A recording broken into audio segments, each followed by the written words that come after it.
Hi there, Silvia. Andrew here again. Thank you for resubmitting your task 1. Let's move through it so you can move on to your next questions. So, the given bar chart projects touristic preferences of Mexican, Canadian and American residents towards 4 different cities in 2018. Good.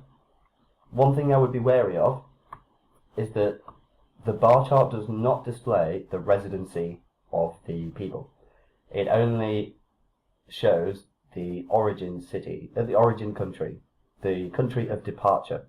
Whether these people are residents or not, whether they are nationals, is not stated. Now, I know this is a very small point of pedantry, but for accuracy, I would refer to people coming from Mexico, people coming from Canada, tourists from America. All we can talk about is where they're coming from. Firstly, in 2018, the majority of, most can always be replaced, well, can in the majority of cases be replaced with majority. The majority of American tourists will prefer to visit Paris.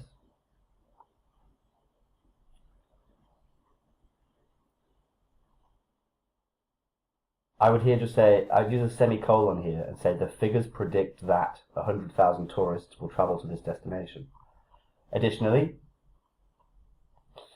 the second and third holidaying preference will be London and Madrid respectively, with data projecting between 70 and 80,000 Americans to visit each city. Secondly, almost 70,000 Mexican tourists will visit Madrid in 2018. What I would say, even though you've covered it up here, you've added these additional statements to say that it's projections. We could just say, instead of using the certain, will, we could say almost 70,000 Mexican tourists or people from Mexico are projected to visit Madrid in 2018. Using the future in the certain tense goes against the fact that it's projections, that it's estimations. So we could just incorporate this grammatically here. Furthermore, the number of Mexican visitors travelling to Paris is expected to reach, correct, approximately 22,000. A number which will be slightly less for Istanbul and London at around 20,000. To say that the number decreases is commentary on the trend, the change over time, not the change between different groups. Because this number here, the number of Mexican visitors travelling to Paris, is completely separate to the ones travelling from Istanbul and London, and therefore this number does not decrease to this number. These are two completely separate measurements of people. Conversely, in 2018, 70,000 Canadians are expected to visit Istanbul and 50,000 to London.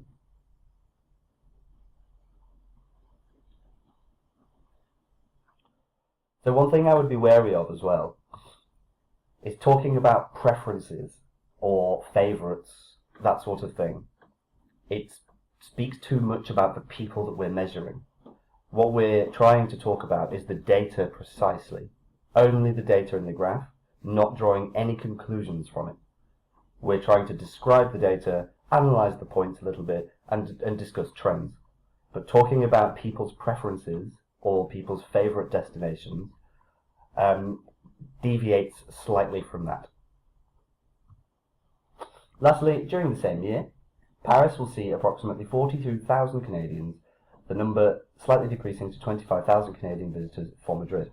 Once again, it's two distinct measurements of people. It's a section of Canadian travellers will go here, and a section of Canadian travellers will go here. The number does not decrease. It's not a change over time. Overall, the data projects that in 2018, the major touristic trend for Americans will be to visit Paris. Additionally, the majority of Canadians will prefer, again, try not to discuss preferences, are expected to visit Istanbul, whilst Mexicans will have a holidaying preference towards Madrid, once again. Also, here there should be a comma because there's another subject afterwards.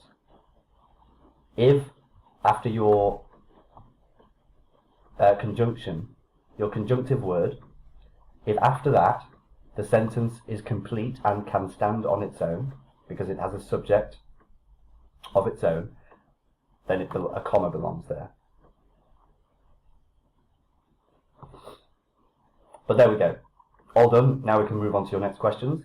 Once again, your writing is very clear. Your grammatical errors are very, very few. What we need to focus on is format and task response, making sure that you respond precisely to the question. In data specifically, we don't discuss preferences. We make sure that we stick to whether it's past, present or future, and whether it's certainty measured or predicted.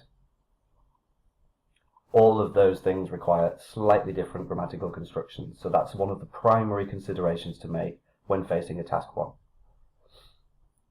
So I'll send this over to you now, and I'll expect your response quite soon. All the best, have a nice day.